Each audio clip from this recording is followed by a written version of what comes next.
That it's always a first 2 minutes of kind of dramatic, but then after we will have to follow with the debates and with the definition of the workshops. We are here in front of one of the most, well, according to my understanding, most interesting sessions. That is the gender perspective is one of the trends that we saw during the morning that is appearing in all the perspectives that we are tackling. Precisely there is 2 weeks, no? We met in Barcelona because the gender issue is a major issue in the Euromed region. Now there is this preparation of the Ministerial of Women, and it is a big concern, a big concern about what is, at that moment, the role of the woman in the region and how these politics of gender are now being implemented by the different governments and at a regional level. Then this reflection is coming also as one reflection that is interesting also to make politics and to renovate the politics in the region. Then it's quite interesting to understand from the research you are doing what are the main inputs that can also be useful for these new politics. And if I may say then, one of the questions that is tackled as a main new issue is also the question of the stereotypes and the new values in the current circumstances are more important than ever. Then now, according to the program, finally, because there are some different circumstances, we will have the speeches of 2 participants and also from Soukeina Bouraoui. We will start from a perspective from Ghada Barsoum, from here, the American University of Cairo Forum, and she will let us know about the role of gender, of women's employment in Egypt in particular. And then after, it will be the intervention of Rim Al-Habi from Qatar, Tunisia, to talk about women's school to work transition, that it's also related to some of the challenges that we saw this morning. Exactly. And then perhaps after the 2 interventions, Soukeina, you can perhaps introduce to the debate some key questions and to keep your questions at the end. I will introduce some answers. Or some answers, I'm sorry, yes, or some points to answer. Okay. Who starts? I'll start. Yes, okay. You can start, or you want, doesn't matter. That's fine, just stop. I can't find the presentation. نزليها من الطرف.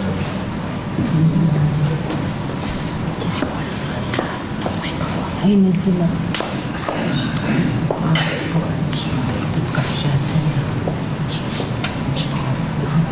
Yeah. Oh, it's okay. No, just understand. Okay. Okay, فكرة والله. This is not working.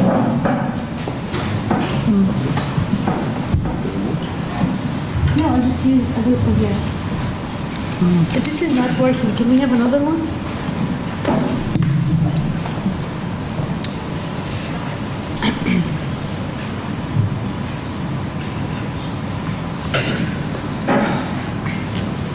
Thank you. Yeah, I think it's working. So the session after lunch is usually suicidal. It's very difficult to get people to remain awake. So I thought I'll stand, I'll move, I'll do some tap dancing to make everybody awake. If that would work. I'm not sure if it would work or not. The focus of this presentation on women's employment in Egypt. And this is a little bit different from what you have on your on the program, so please excuse me for that. The key question I'm trying to understand here is why do we have so few women in Egypt's labor market? And it just applies not only to Egypt. The argument can be related to other parts of the Arab world. I'll give you an outline of what I'm going to talk about. First, I'll give you some background data, and even put that within a global context to know where does this region stand globally in terms of women's employment or labor market participation. I'm going to give you some of the very common arguments to understand why are so few women in the labor market. I'm going to give you some interview and survey data and end those questions. I'm not going to end those conclusions. I'm going to end those questions because this is more of an ongoing piece of work. So background. Egypt has one of the lowest female labor participation rates in the world, and that does not only apply to Egypt, it applies to the rest of the region. I'll show you this graph. So the dark line at the bottom, this is the Middle East and North Africa region, all income levels. You see, there's a paradox about women's employment or labor force participation. Women work in two very different contexts. They work in very poor areas. As you can see, the highest line is for low-income countries, and they work in very rich areas. Middle-income areas are always, they have very low labor force participation. And it's one of the things that you need to be aware of, that there's never a good answer of, we really want women to work, but they're working, so many of them are working in sub-Saharan Africa, was one of the poorest region in the world, and it's not really where you want other parts of the world to be. So let me get you here. So yes, we have one of the lowest female labor force participation. The unemployment rate is very high among women in Egypt, especially among female youth. This is data from the School to Work Transition Survey, which I was I was the lead author of this report, 2014. So it's 38% among women, as opposed to 6.8 among men, among young men. And the argument I keep making in my classes is, everybody's talking about youth unemployment. They segregate the figures by gender, and it's a very different story. It's a very different story from the one that shows unemployed youth are the men, the roles of men, or the queues of men waiting for jobs. Unemployment among youth is a women's issue, and we really need to understand that very carefully. So this is the first statistic that I'd like to always show. Now this other construct, which is the NEET, sounds neat, but it's not as neat as it sounds. NEET are those who are not in education, employment, or training. So these are the people who are doing nothing among the youth. Maybe these are the ones experiencing the emptiness that you're talking about. The NEET is a very serious figure because it also includes the unemployment. It also includes the unemployed. And we worry about the NEET because the unemployed, by definition, are not working for 1 hour, but they are seeking jobs. They are searching for jobs. The NEET are also not searching for jobs. So these are the people who have given up the hope to work. So the NEET rate is very high among young women. That's almost half of the women, half of the young women, 49.5. That's half the women, half the young women are not employed, not seeking employment, not in education, doing nothing. Or maybe doing other things that we're unable to capture in statistics, in employment surveys. The other important factor about the labor market in Egypt that we need to understand is informality. And I'm very happy you're talking about this morning. Informality, I would say, is the elephant in the room. It's a cause and effect of unemployment. So informality feeds into unemployment because I wouldn't take this kind of jobs. These are the bad jobs, I would not take them. So it leads to increased unemployment, and it's an outcome of unemployment because you have so many young people, and the employers are able to offer working conditions that are acceptable to these many young people because of job scarcity. So the informal employment, and this is a shocking figure, 91% of working youth within the age category of 15 to 29 had no work contract, had no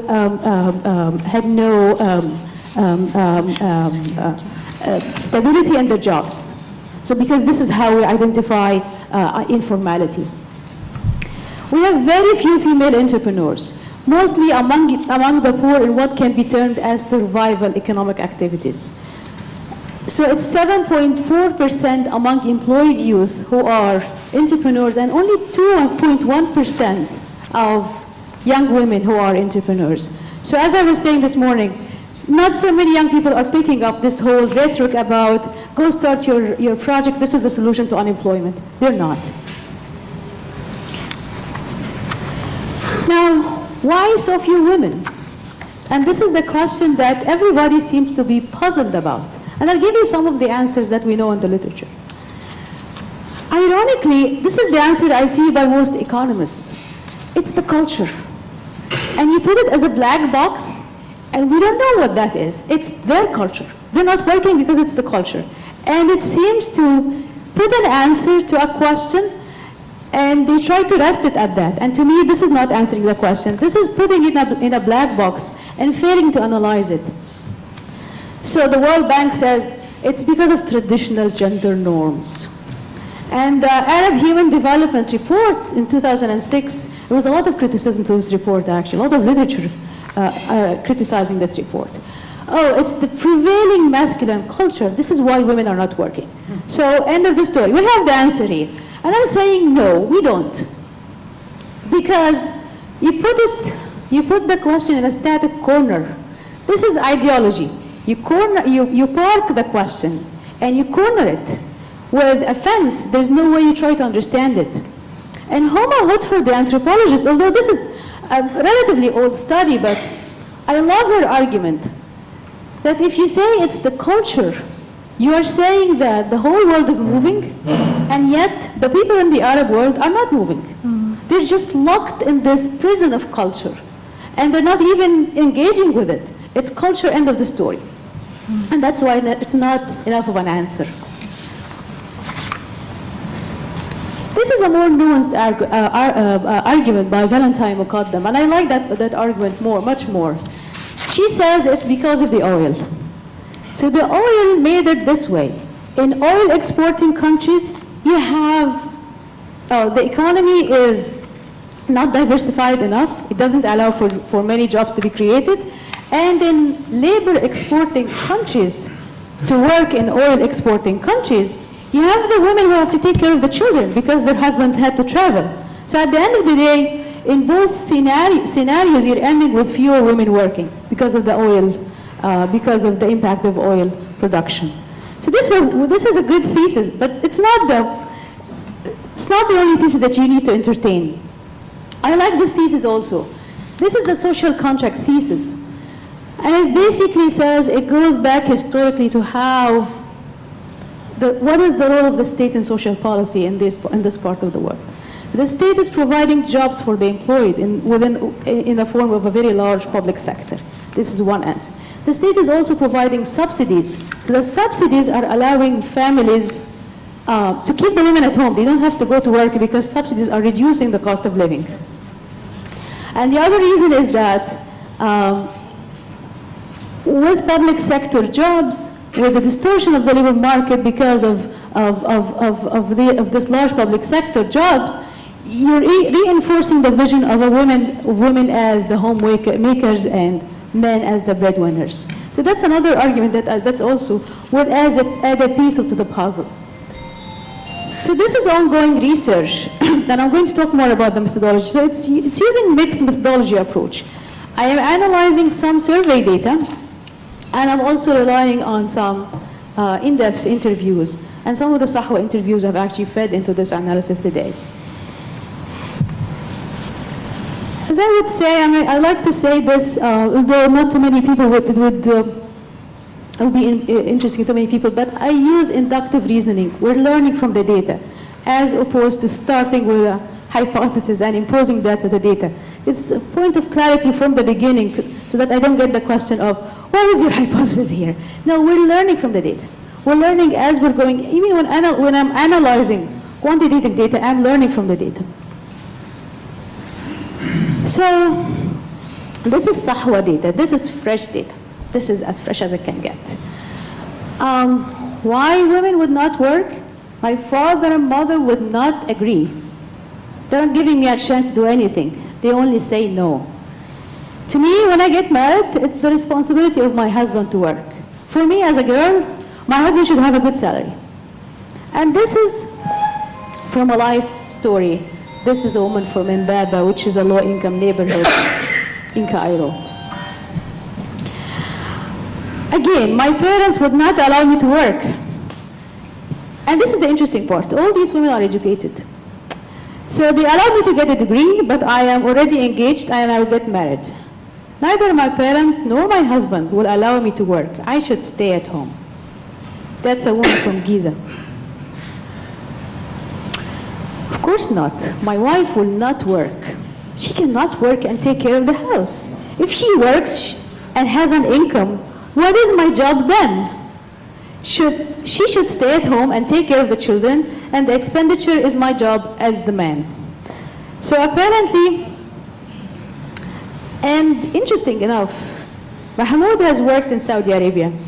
So it's clear that he worked in Saudi Arabia. This is my job, to bring the money. Her job is to take care of the house. Now, can this be related? This is also from a narrative interview. There aren't any jobs. And this is coming from an interview, not from a focus group discussion. So you can see there is more an element of self-reflection here. I graduated from Faculty of Commerce. This is described usually. This is the lower score in Sanawiyya Amma, which is the high school completion certificate that determines. So commerce is basically the democratic higher education specialization. So I graduated from Faculty of Commerce.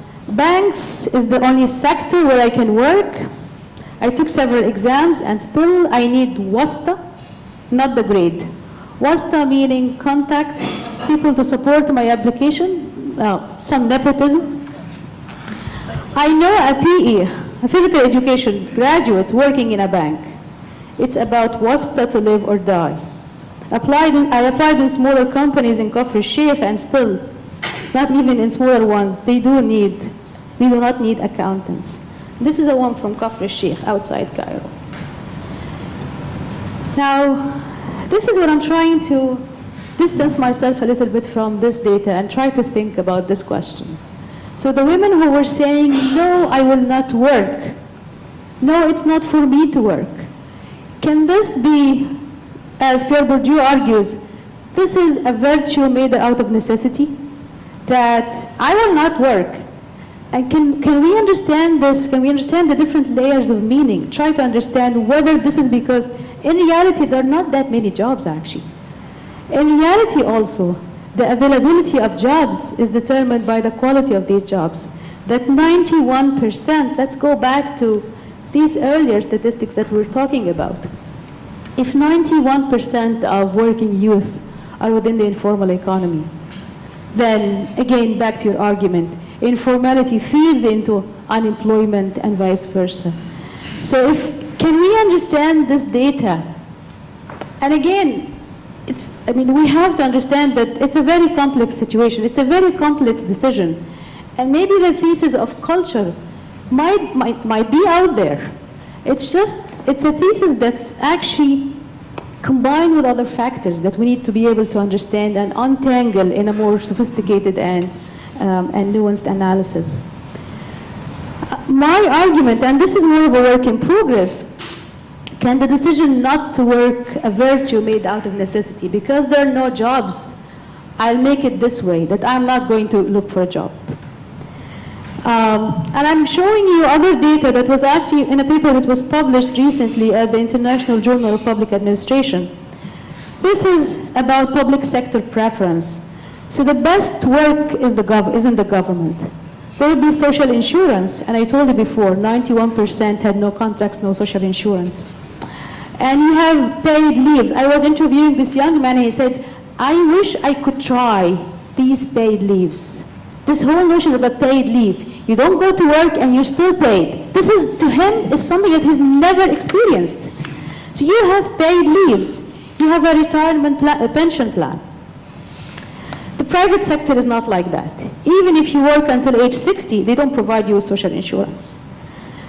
And I'm showing you some results just to give you a sense of what's in a public sector job. And this is data, this was also published in my paper, where we're comparing the working conditions of employed youth by sector. So if you work in the government, you're doing great. On all axes, you're in the 90s, above 80. You have access to social insurance, you have access to paid leave, you have access to medical insurance and to paid sick leave. If you work in state-owned or enterprises, until your contract is finalized, you'll be there. 100% will be there. This is data from the ELMPS, the Egypt Labor Market Panel Survey. If you work in the private sector, which is 86% of working youth, this is what you get. 18% of these people have access to social insurance, 32% have access to paid leaves, 16% have access to medical insurance, and 25% have access to paid leaves. It just makes perfect sense to want to work in the government. You blame them all you want. You say it's not sustainable, it's not the best solution. There's a bloated public sector. It's against the new public management. IMF and the World Bank and every possible organization is saying right-size your public sector. And yet, to these young people, there were others who got it. So, and then you need to think of it within a framework of exclusion. If others are getting it, I want to get it. In the ELMPS, they asked them this is a brilliant question. They asked the unemployed, what would be the minimum salary that you would take by sector? So here's the thing. The red line is government employment, and this is on the x-axis. You'll see this is amount in Egyptian pounds. The lowest amount expected and accepted would be in a public sector. I would take any money and work in the government. This is where I would have the stability. This is where I have all the work benefits, and also the short hours where I could moonlight and have other jobs. But at the end of the day, once you get to private sector or informal private sector, this is when the premium gets higher. And this is my last slide. No, one before last. This is a quote from a woman I interviewed in 2012, and this is gender specific. Government places are better for women. You can take maternity leave. Again, in the private sector, you don't get that.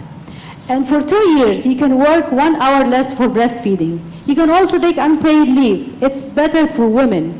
It has many benefits than the private sector. In the private sector, they wouldn't give you a feeding hour or a breastfeeding hour. That's feeding hour, that sounds bad. They also don't give you a maternity leave. If you don't go to work, then you have to leave the job and never come back. In the government, your salary is paid while you are on maternity leave. This whole notion of being paid while on leave is something that they talk about all the time. It's a luxury that they never get in the private sector. Now, this is ongoing. This is my last study, and as I said, this is ongoing work. So, and I hope to finish this paper. My deadline keeps shifting, so maybe SAHWA would help me finish that. We need to understand. We need to understand women's limits to employment in a way it is a form of exclusion. We need to understand it this way. We need to address the question in a more nuanced way. And I mean, one of the questions that are actually puzzling me, are we reaching a tipping point? Are we in a situation where we're going to see more and more women working? It's just a matter of time, and that you will see more women working, or we can see a regression happening? We don't know. So these are my ongoing research questions, and thank you so much for attention. This is very difficult after lunch. Thank you so much.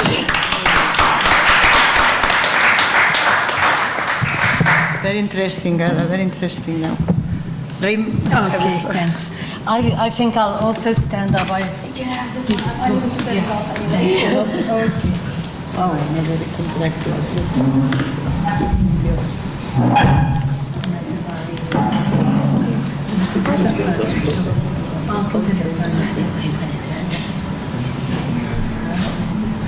Okay, right.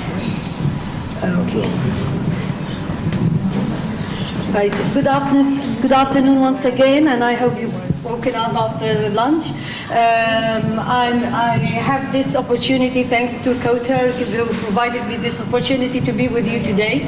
The presentation that I'm going to give right now is actually prepared by Dr. Soukeina. Unfortunately for her, fortunately for me, she has a cold, so she asked me if I can. I've just added a few slides so that we can give a comparison between the country. What I would try to do is I would try to go through these topics. What is this policy paper about? I mean, and it's still a draft, by the way. The status of the school to work transition in MENA, gender education and employment policies in MENA, the national gender equality, job entry skills for better access to labor market, and then the challenges and the policy problems, and try to do the conclusion and recommendation. Now, I'll try my best not to repeat a lot of the things that have already been said. I mean, I try to just briefly go through them and just focus on things that have not been said. But we have to repeat again and again that the NEET in the MENA is the worst in the world. That is a fact, a shocking fact that we have to keep in mind. And there seems to be a problem which is a round problem which can be summarized quickly into that there is an institutional decline in the MENA region in general, where the training system is not really producing an effective school to work transition mechanism. Actually, they are failing. There are a few initiatives which is trying to update, trying to put an effective transition, but no, it's still not working. And the paradox, as mentioned several times, and as Ghada mentioned, the employment, the lack of job entry skills, and especially among women. So we have the decline of institution and the skill crisis, which I will here it would be highlighted better. So we have a vocational crisis where there is a decline in the institutional programs in terms of providing effective job entry skills, and we have the skill shortage where there is a sufficient prepared from school to work or from college to work because there is a devaluation in the diploma, as has been mentioned.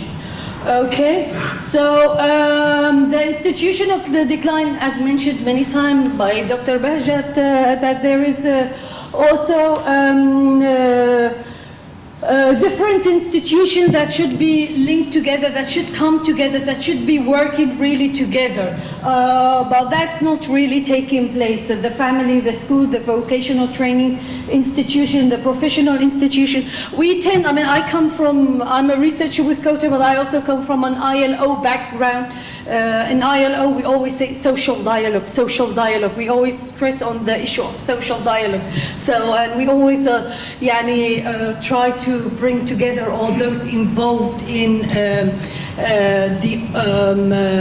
in our case, the education. So, and we will see one of the initiatives that may actually work. So working with one another, social dialogue in one place, and the existence of an institutional program. Okay, right. MENA countries, not only we're ranked the worst in terms of youth employment, but when it comes, it was mentioned today, we rank the lowest in terms of the gender global gap index. We're the worst off, thank God. And some of the facts that we have, these are not all, but these are, let's say, highlights of some of the facts we have. That in Morocco, for example, the educated females face 50% unemployment rate. In all the countries, it's more or less the same. In Algeria, for example, the youth unemployment are also over 50%, and women in labor force are as low as 9%. In Tunisia, also young women have much lower employment rates than men, 13.3% compared to versus the 30% percent. In Jordan, although more education, women are more educated, yet labor force participation is 18.2 for women and 64.7 for men. And in Egypt, Ghada mentioned the number. So what we can conclude is that, yes, women are improving in terms of employment, in terms of education, as mentioned, yet this education is not getting them anywhere better. I mean, it's not linking back, it's not giving back to the labor force. And in fact, it seems in places that the more educated a woman becomes, the less likely she'll be able to get a job, which is a very annoying paradox. Okay. Now, I thought it would be interesting to also refer to the national gender strategies. I mean, yes, all the countries, all the MENA countries, as all in around the world, there are specific national gender equality strategies that tries to focus on preventing gender-based discrimination and strengthening the economic empowerment of women. That's what is mentioned, among other things. And we know in Egypt is the National Women Council, the National Council for Women, and the National Strategy for Women. In Lebanon, there is national strategy. In Tunisia, okay, I won't read it in French, my French sucks. But I mean, in all the Arab world, there is a national strategy for gender strategy. Yet, what has been also noticed that these strategies lack the specific gender equality standards, the principle and objective, and they're narrowing actually the woman's role. Yani it's not really leading to proper employment, proper empowerment, which will lead to proper employment as expected. Whereas there is a narrowing of the woman's role in the society and constraining women's empowerment in economic and public life. This is the OECD. Okay, some of the, let's say, quick ideas to share with you, that to strengthen education at the past, to enhance women's economic participation and opportunities, there is need to, among other things, to focus on improving the education quality and targeting girls from secondary and technical education, as they are more vulnerable to unemployment and engagement in the informal sector. Now, this paper will try to focus on women from poor communities. I mean, the categories of women who have graduated from universities, but I mean, all of them more or less have graduated from public universities or colleges, which in some of the Arab countries, unlike others, are worse off than the private. I mean, we know, for example, in Egypt and in Lebanon, you have the prestigious university, private university, compared to the other public universities. So this is also, you have the social issues, which we will come to it. Improving the poor quality of the education system contribute to high level of economic inequality and raise concern about the social justice. So it's also about, we're speaking, when we speak about women empowerment, it goes without saying that we're not speaking just about the economic empowerment, but it's also about social and economic empowerment. So we also always keep in mind that the social issue also. So social justice, that's another ILO background. Okay, I thought it was also necessary to refer to the fact that there has been school system reforms in all the Arab countries also. I mean, the government has still, as in all over the world, believe that it's the duty of the state to develop effective education systems, school systems, and so in the Arab world, as all over the world, they have actually worked on it, and we have found, like in Egypt, it says in the National Plan for Education for All, which was produced in 2003, which goes on till 2030, that providing education to all citizens, it does focus on that. In Morocco, educational improvement is a national priority to match the high enrollment rate with access to market. In Jordan, they provided every village and every community with 10 or more school-going children with the school. So made sure that even the remote areas, that children have school even in the most remote area. In Tunis, this is also most interesting, that they have launched a national dialogue. I mean, you know, Tunis have got the Nobel Prize for the social dialogue last year. So this is a good initiative to focus on. And yes, there's been talks on education system reforms. And one of the interesting things about Tunis is that, as we say, social dialogue, they have brought together not direct related partners, but also indirect related partners, which are actually direct related partners, what we never thought of them before. The private sector is, they must be there when it comes to the school system reform, and also the union. The labor union was also present in the national dialogue, which is something important. Okay. Now, also, I mean, as mentioned before, and you need to focus on that MENA continues to show the highest youth unemployment, as mentioned. But the striking fact, or the disturbing facts that I would like to call it, is that the unemployment is actually, according to studies, that it's increasing. It's not decreasing, it's increasing. Like in 2012 it was 28.2, in 2014 it was 30.5%, and that's OECD. Okay, and it continues to worsen for the youth, and especially for women. Though more younger women and men are in education, but still they're facing more difficulties compared with previous years in the actual labor market transition. And the gender gap is persistent. It's not getting better, it's getting worse. With the rate of young women participation in the labor market being significantly lower than those of young men. I mean, even where we have, for example, in Algeria, the fact that unemployment rates are getting a bit better for men, no, it's not likewise for women. Okay. 5 minutes. 5 minutes. Okay, I'm almost done. Okay, so the policy problem will try to focus on the fact that, okay, women, all categories of women are suffering, but those who are from the underprivileged backgrounds, even though they have a degree, they may have a degree, yet because they're from underprivileged background and because the market is very competitive, because they don't have the wasta that has been referred to, they don't have the right network, the linkage, so they continue to be in a lower related position when it comes to entering the labor market.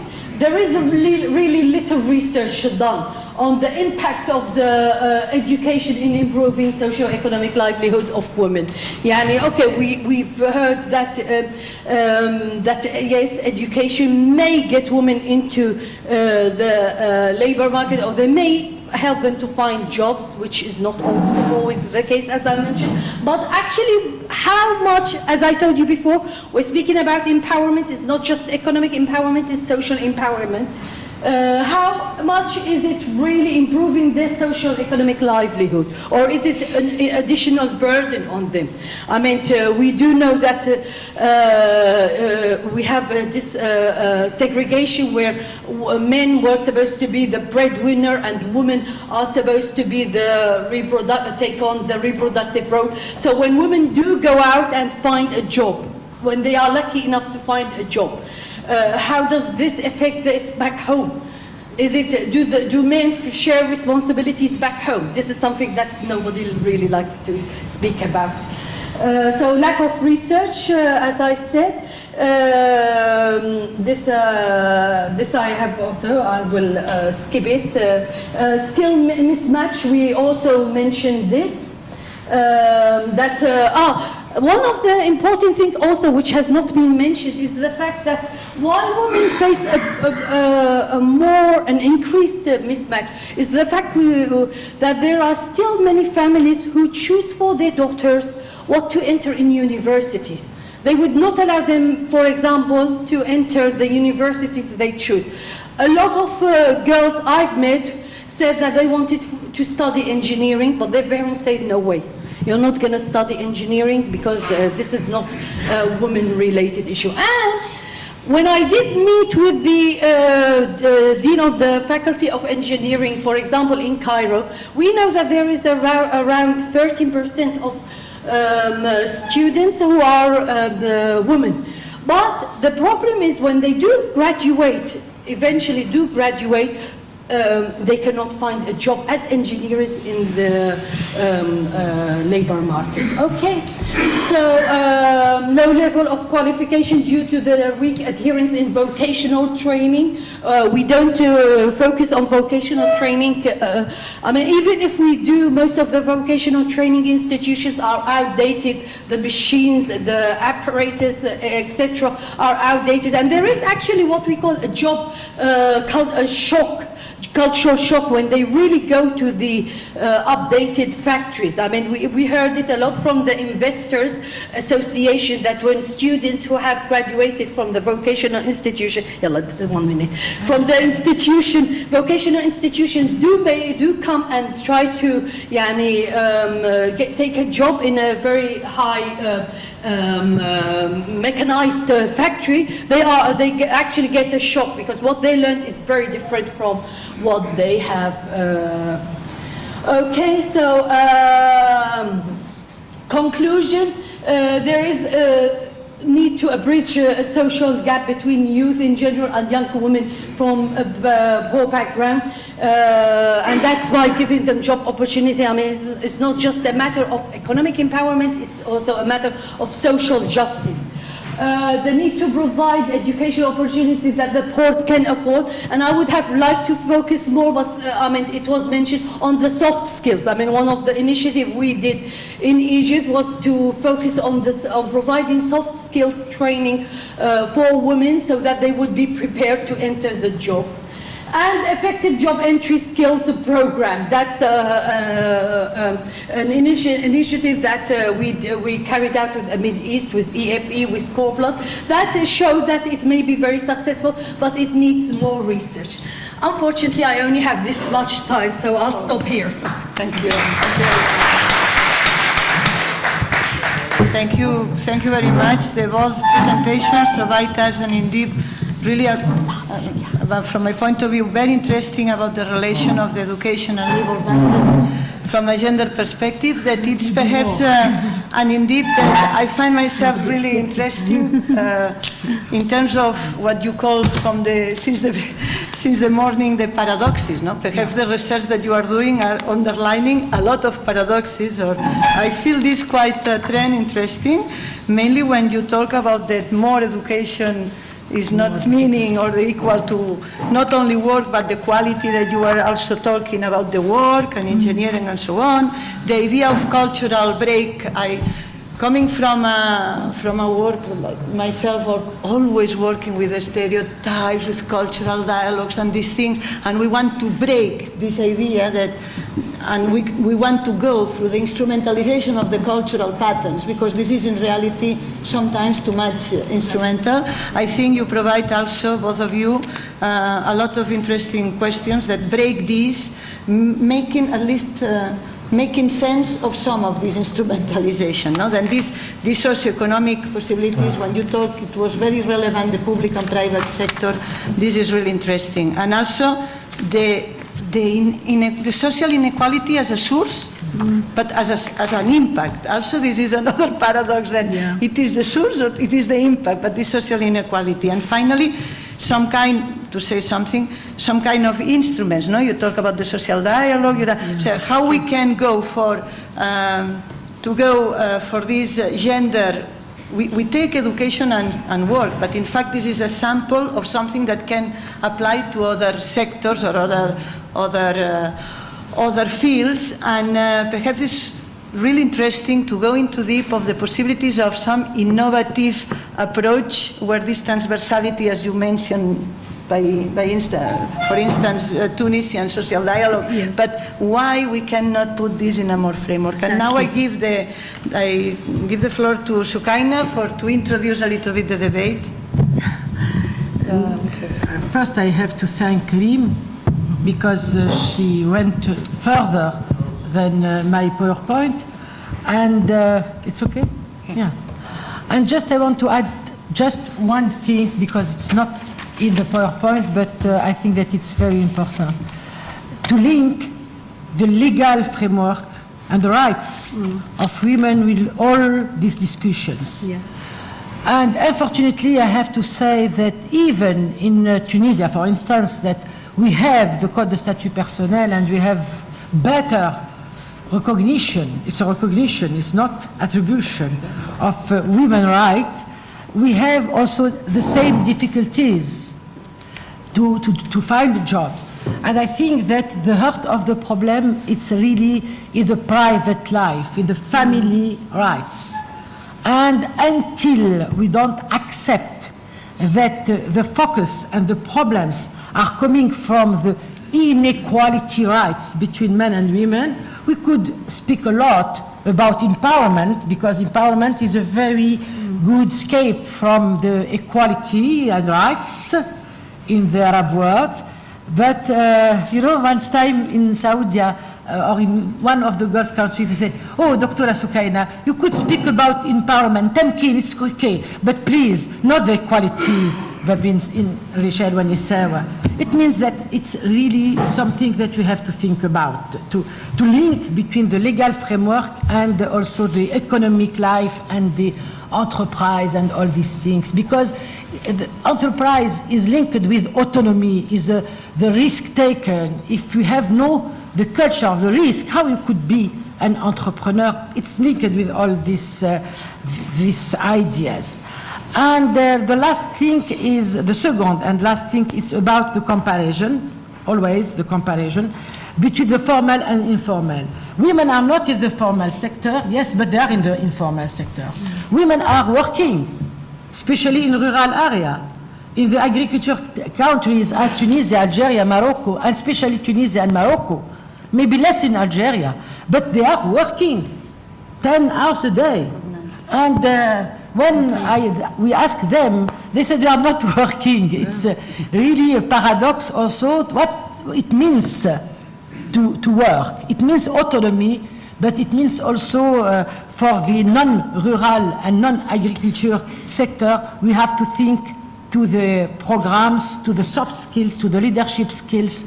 And I think that it is the missing point, and maybe the difference between our region and other region. But I am not so sure, but maybe there was something different,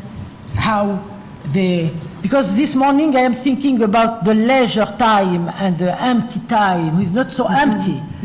But really I think that this, all this time of pleasure, of leisure, of to do nothing, to think that you could do nothing, is also missing in our part for women in our region and for young women, yes. The recognition of to go. Because before we have the hammam, and you have sometimes at least recognized as time for pleasure, but now it's missed. We have always time to work. And after that we said, women are not working in our region. Men are working more, maybe not better. Very good. Because now we can open the floor for 10, 15 minutes for some questions. Yes, please. In many of the countries where they have a heavy textile apparel industry, the majority of females working, serving in homes are actually the sole earner in a family. I mean, there is a husband, but the husband works daily, and then once he gets the money, he goes and he squanders it in either smoking or even a second marriage. So really the female is working, but again, it's an issue of informality. So now the other aspect is education. We really focus on supply of labor. But we never look at the other side, which is demand. When you look at the numbers, and I'm not sure if this applies to the females, the majority of unemployed, the highest rate is actually in the higher echelon of education. Now, for me, that tells you either one of two things. Either that the education system is just a matter of producing people with a sheet of paper that it's not worth anything in terms of skills, or, which is probably the case, that there is a structural problem in the economy and it's not capable of producing the high caliber jobs that those high caliber graduates require. So, I mean, the issue is it's really hard. I mean, there are lots of issues, lots of constraints, and I'm not sure by just looking at the face value of numbers that most of the statistics we had, you actually can dig deep and see some of those issues. Thank you. These are the... I think Emma was first. No, Emma was first. You was first. No, she was first. Thank you. I thought those were both really fascinating presentations. So thank you very much for both of them. I was horrified by the figure in the first presentation that women are 5 times more likely to be unemployed than men. That's young women. Yeah, sorry. Yeah. No. But can I just clarify, is that any kind of employment, including informal employment, what you were calling informal? Just for that's what Yeah, I I can answer wanted. that. Yeah. Yeah. But what really struck me, and I think this goes back to the previous question as well, it's a really important message that you have to say that rather than just blaming a particular cultural tradition for why women don't work, to point out that the structural economic failures are constituting and reproducing conservative elements of culture, going backwards in time, and even creating culture that wasn't even there before, in some cases, I think. And I think that's a message that organisations like the World Bank have really got to hear. But it raises to me this issue. You refer to them as middle-income countries, and I think we have to move away from thinking about the region as middle income and thinking more in terms of the income gaps, the widening income gaps. Because it's obviously that there is a serious market failure for people at the poorer end, which is now the middle class is being pushed down, to provide the health and the social welfare benefits and the pensions and the insurance and the maternity. The market can't produce that for them. And I wonder whether, when we're looking at policy recommendations to come out of this, rather than saying, dare I say it, that reinforcing the skills of women to compete in a market that can't produce the jobs anyway, whether that's not the answer is actually refocusing on the role of the state and providing where the market fails in order to make private sector jobs more attractive and more feasible for the long term. I just wonder if there's something to develop there. Thank you very much. Very good advice. And then we can take For the first presentation by Nadine, you mentioned first that the two theses to explain. I would attach a third one. I would call it a cultural socioeconomic thesis. Just to give you an example, in Germany for 100 years, from the beginning of industrialization till the 1980s, just 25 years ago or something like that, the highly skilled blue-collar workers as a backbone of the industry were absolutely proud that they have sufficient skills to feed the family, and they've got to, and even more. And what's the policy on it? The trade unions, which organized 80% of those workers, always tried to achieve a family income by the wage negotiations. And even in the end of the 1980s in Germany, at that time in West Germany, we had a female employment rate of below 40%. In the Nordic countries at that time, they were above 70. Now it's changed, everything. And the second remark to that, again, institutional settings, labor market policy is absolutely extremely important for that. In the Netherlands, after the 1970s, the labor market policy more or less forced the employers to offer part-time jobs but this with the same conditions of social security. Yeah. Thank you.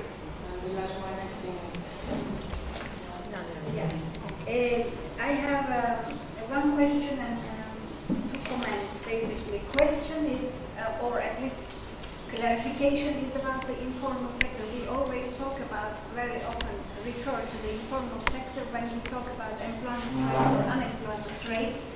As far as I know, unemployment and unemployment rates are produced through the labor force surveys, and the labor force surveys, if they are done properly, they include everyone, including both formal and informal sector.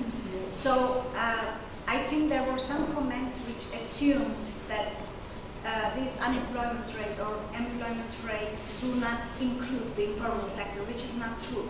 If the LFS surveys are done properly, of course, there are always some people who may not report the true information, but this is a risk for every survey. So we should maybe clarify this when you, if you can also clarify in your presentations. My comment is two. I like very much both presentations. I would like to thank you for, sorry for that. And the argument of the possibility of one breadwinner family is, I think, seems to me the best in many respects, because if families can sustain with one breadwinner, it seems that it will never force people to think, to change the living patterns, and this will probably continue to prevent the woman's stay or work in real life. Among the factors of non-participation, woman non-participation, I would like to mention specifically the attitudes of the private sector. Of course, we know, I mean, they are notoriously bad, at least they are known notoriously bad, both by men and women candidates or workers, that's for sure. But we have to accept that the private sector is really very much more tougher towards women than men. Because we did some country-specific surveys with the private sector employers, and what we find is that, of course, with some obvious exceptions like the tourism sector, hotel industry, even there, normally, I mean, the tourism sector in the region do not employ as much as it must employ women, but okay, this is still an exception. They are not really welcome. They are taken as very expensive, with more complications, and as on top of that, actually, women, although in general global discourse, women are taken as cheaper, more flexible workforce, actually women, especially highly educated women in the region, are not cheaper, are not flexible. They are actually more demanding as workers than men, because they have to go home at 5 p.m. There is no exception on that. While a private employer can keep a man until midnight. And this means that actually these global discourses on flexible and cheaper labor force of women is not valid for this region. They are much more expensive. And on top of that, actually what we found even more interesting in our own study is that the infrastructure, especially services like public transportation, is actually one of the most important obstacles for women. As long as there is no safe transportation, for example, public transportation, there is no way to mobilize women because there is a problem of security. And this, as for these infrastructural reasons, we cannot blame them, neither the families nor the women themselves. There is a real danger. So we have to think about also these wider aspects. I would like just to ask about one of these paradoxes that is quite interesting to me, and also there was a quote of Ghada in her presentation about something like you can study, but you cannot work.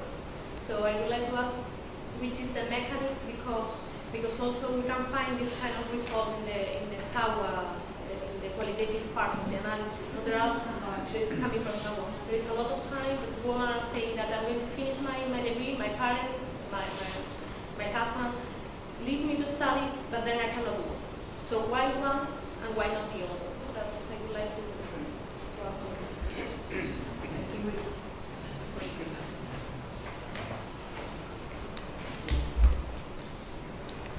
Hi, thank you. I'm Anna Spontaneity from Education for Employment. First of all, thank you for the presentations. I mean, I think they were really well structured and very clear. And I've got two really quick questions and one, let's say, statement for affirmation. Well, first of all, I mean, you said that the public sector, there are more benefits for women, like, for example, maternity leave and things like that. But I think, shouldn't it be a competence of the state to guarantee these things as well in the private sector? Shouldn't they regulate it? Shouldn't they guarantee those kind of things? Also, in terms of flexibility, I mean, and this refers to your comment, I mean, that women are more expensive because they don't work until late. Why do we have to assume that working until late hours leads to less productiveness? I mean, let's say, I mean, my personal experience, I'm a working mother, and I work until 5:30, until 6 o'clock, and I get a lot more done than quite a few of my male colleagues get there until 11 o'clock. I mean, I don't go out for coffees, I don't spend time on other things, I focus on my work. So I think it's a wrong assumption to make that women are more expensive or they're more inflexible because they demand flexibility. And finally, on project note, I mean, in terms of education, I mean, this is obviously where we focus. I mean, we found that the skills mismatch is one of the biggest problems in the Middle East and in the AMCs. I mean, it's not as if that if women are engineers, they can't find a job in engineering because they're not accepted. It's because they don't have the right soft skills. They know about engineering, but then not women and just youth in general. They know about engineering, they know about the technical aspects, but when they get to the workplace, they don't have the soft skills. Some of them don't know, well, English, or in the case of Algeria, let's say, or Tunisia, business French. So they can express themselves. Some people don't know that this is, I mean, we found in our market research, some of the most basic things that you have to be on time. Some people don't know that. They have to call if you're going to be late. So all those kind of things, you know, the soft skills that we think that it's really where the problem is and where investments should be. For bringing up the textile sector, and while I was working with the ILO, we did have an initiative with the textile and ready-made garment sector. The initiative was to train them on soft skills, women who are over the 40s, not the women who want to get married, the young women who want to get married and just leave for maternity, but women who are over 40, who have never worked before, so we train them on soft skills so that they know how communication, be on time, work within a group, how to treat a colleague, how to treat the manager, etc. To know the duties and right, and this was from one side, from the other side. We asked the factories who wanted to be part of this initiative that they must have a contract for the women, and it must be signed with the Ministry of Social Solidarity. Now, this seems to most of you that, wow, what's the big deal? No, it's a big deal somewhere in like Egypt and in the Arab world. It's a very big deal to have a social security. And then we got them to be trained on the job training. Now, the results was that the dropout was less, because in the textile and ready-made garment in Egypt, as some of you know, the dropout is huge because women just want to get married. There's no maternity leave, there's no kindergarten, there's no nursery, so the dropout is large. And as you mentioned, that they come back 10 years later. So we tried, after we really got to know the factories and we had a trust relationship. We got them to start giving maternity leave, giving opening kindergarten, being more flexible. And to an extent, we're still in the preparatory place, but to an extent, it's working. And this comes to the soft skills speaking. I'll go to the answer you and then come back. No, it's actually, we have asked a lot of employers organization or employers, why don't you take women who are engineering? And they said, well, we don't have we can't protect it. This is a man-dominated sector, and they're all men. They're going to be one or two women among these men. So why should we protect them? We can't protect them, and we don't have the measure. We would like women to be engineers to come, but we just don't have the measures or the technique, and there's no law to protect them really. But in some factories, for example, they did shifts. So the morning shift, like the ones from 8 to 2, it was for women, just women, because we still had the segregation issues in the factories, and they don't like that. So they were women, and the engineers who were responsible were all women. So we had this shift which was for all women. The one from 2 to 8 was the men, and the one late. And so this way it worked. So first they were able to segregate.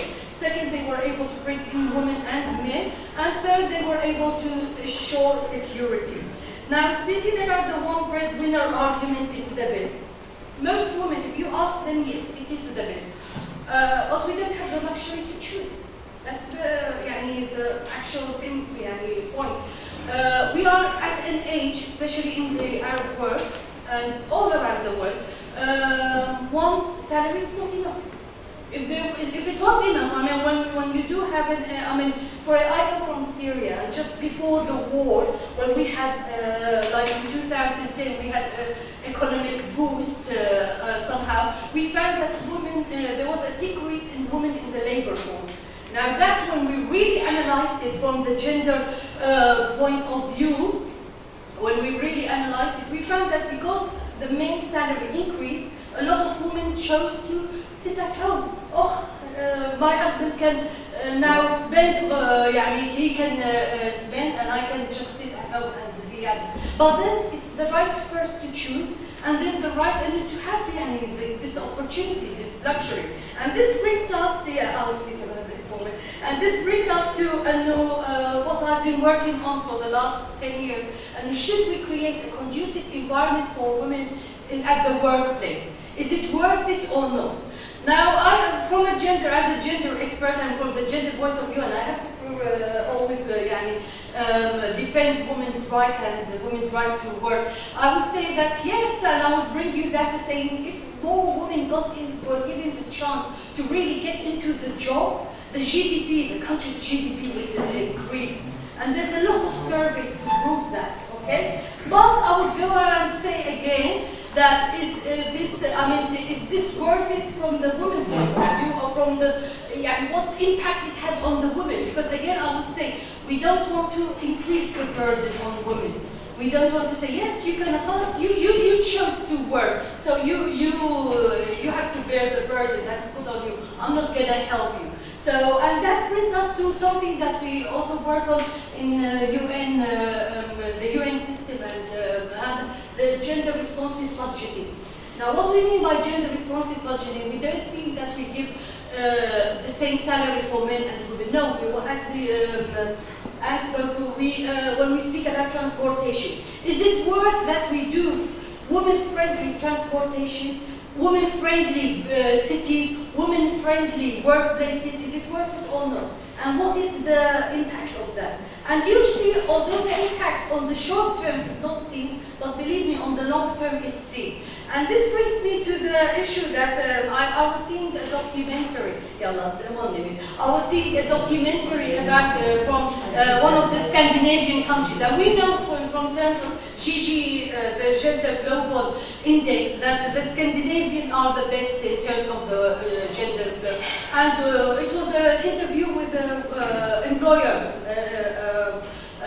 organization, and he said, I don't want women to come on board as managers or to work if they bring it, I know that my profit will increase. I mean, that's the idea. You have to, this is let's say, the end point where you have to, the informal sector, yes, I think we need to look more into that. Do the labor force surveys include informal and what my understanding is that is in the Arab world, in the MENA, no, it only includes the informal, that they don't have the mechanism. But I will see that because I know that there has been tries to include the informal, but according to my understanding, maybe my data is out of date. According to my understanding, that they didn't work as much as it should. Because I mean, an informal sector as huge as 90% in Egypt. How can you really include it in the surveys? I mean, 90%. That's it. Okay. Thank you very much. Thank you. I've grouped the questions into 6 specific themes, so I hope I didn't miss any of the points. One, I'll go to your question about, I mean, it's a puzzle. You increase access to education and you get higher unemployment. So are you doing the right thing by increasing access to higher education? Actually, in Egypt, Lord Cromer, during the British occupation of Egypt, this was a policy. You need to curb higher education in this part of the world because it is adding to dissatisfaction among the youth. It's actually understandable. When you have higher education, when you have better education, you have better expectations. So you do not accept any job. This is one thing. The other thing is, when you have education, you're competing for the top echelon of the labor market. You're leaving aside the informal economy, you're leaving aside jobs that aren't skilled. So at the end of the day, you're competing for a fewer number of jobs. And of course, the third thesis that's out there, that there is skill mismatch, that these graduates, they don't have the skills to find jobs. So that's why you see high unemployment. They also lack the social skills, the soft skills you talked about. And again, I'll just combine these 2 points. When you talk about social skills, soft skills for women to work as engineers, not only are they facing backlash from employers, but also they don't have the soft skills to work in teams that have all men. And when she is the engineer and all of the men are the foremen, they have to take the orders from her. You see a lot of backlash, and you see the dynamic is very complex. So that's the point on education. I hope I addressed it adequately. The question on unemployment and informality. These are categorically very different. The unemployed are people who have not worked for at least 1 hour in a reference week and are ready to work, are willing to work, and are searching for jobs. So by definition, if you're not searching for a job, you're not included in the unemployed.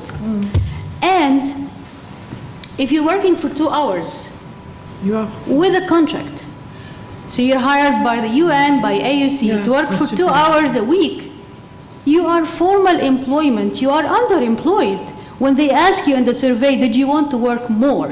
You are underemployed, but you're employed. And if you're working without a contract, if I am going to clean houses once a week, and if in the survey I answer saying, yes, I work, which is very unlikely, because if I'm cleaning houses, I wouldn't want to say that in front of the rest of my household, and I don't want to say that to a complete stranger who's collecting data. But if I say, yes, I go clean houses every week, once a week for 1 day. Every week for 1 day. If I do this, in employment statistics, I am considered as employed, but informally because I have no contract. I'm not included among the unemployed. So these are 2 categorically different concepts, and in surveys, the sample is basically channeled, forked through as they answer these questions about their employment relationship to the labor market. So this was question 2. Question 3, Johan, he's not here. Institutions, the role of the state, I'm sorry. The role of the state, I completely agree with you. Labor market policies, passive policies and active policies. I finished the paper that's currently under review. I looked at active labor market programs in Egypt. And when they say we're focusing on youth, they're only focusing on male youth. So active labor market policies, and you talked about them in the morning. These are youth training programs, entrepreneurship programs, employment subsidy programs, job placement programs. Youth means male youth for some odd reason. And it's a policy orientation because these are the politically dangerous group. And we have to understand that. So, and this is what comes to active policies. Passive policies, you talked about this. If the private sector is not providing work contracts, why is the state allowing this to happen? If they're not providing benefits, why isn't the state stepping in, replacing these deficiencies that women are facing? Women are the only ones paying the price for the state not forcing the private sector to comply by these regulations. So I totally agree with you. Services, thank you very much. I agree with the World Bank. I mean, one of the few instances where I agree with the World Bank, that in order to empower women economically, you need to fix services. Yeah. Fixing services is the key approach to increasing women's employment. It refers to increasing access to better transportation. If women are complaining about having to commute for 2 hours or 3 hours in subhumane buses where they are sexually harassed, you need to address that. And again, women with children, when they complain about not having a place to leave the child when they feel secure and when they feel that the child is safe, that's another major issue. So addressing social services, again, piggybacks on the issue of the role of the state. I am up to point number 5, and that's Elena's question. The women who say, I'm allowed to get an education, but I'm not allowed to work. I mean, worldwide, social mobility happens by marriage. This is the best way for social mobility. Why do You move from one class to the other by marriage. And when I talk to young people, why do you get this education? A lot of them say it's a marriage certificate. Education keeps a middle class status. If you have a university degree, you are in a middle class status. So even if it doesn't have an immediate economic return in terms of a job, it will have another along the line. And I've interviewed so many women who talk about the difficult working conditions in the private sector, and that some of these conditions are demeaning to the extent that they could harm the reputation of the young woman. If it does harm the potentials of finding a good husband, then that's really a bad economic decision if you're choosing these jobs, because these are immediate financial returns that you would lose, that would lead to losses along the long term. I think I'm done. Point 6 was combined with point 2, so I'm done. Thank you so much. Okay, thank you. Soukeina, I just want to thank our colleague from Germany to compare women in Germany 50 years ago and now in Arab countries, because I always ask students, people, friends, to come back and to have an eye about what happens before, because the ticket for marriage is the same 50 years before in Europa, and it's the same. It means we are not so different, and it brings to me the problem of public policies and regulations. I think that it's the crucial point. And for that I said, even the legal framework for women's rights is not sufficient if you have no good regulations and policies and services and transportation and infrastructure. Why I have to go to work if I am not secure? I have to choose between the worst and the worst, and maybe it's better to go to be at home. I think that it's very important to have always the comparison. We are not so different. It's the culture is something very relative. The second and the last point is that the mismatch is also for men. It's not only for women. Our sex is worst, but young men also have not soft skills to work and to find jobs. And all this morning, we are speaking about men, not only women. And the education system is really declining. because it's not corresponding to the new market and the new needs for men and women. Not forget that too. Thank you very much. I think it's the best way to finish with this passion that we We have give the as floor to the women, men as now. researchers, and as a key trend for our approach. Thank you very much for all of you, and we will start in 15 minutes at 4:15. Thank you very much.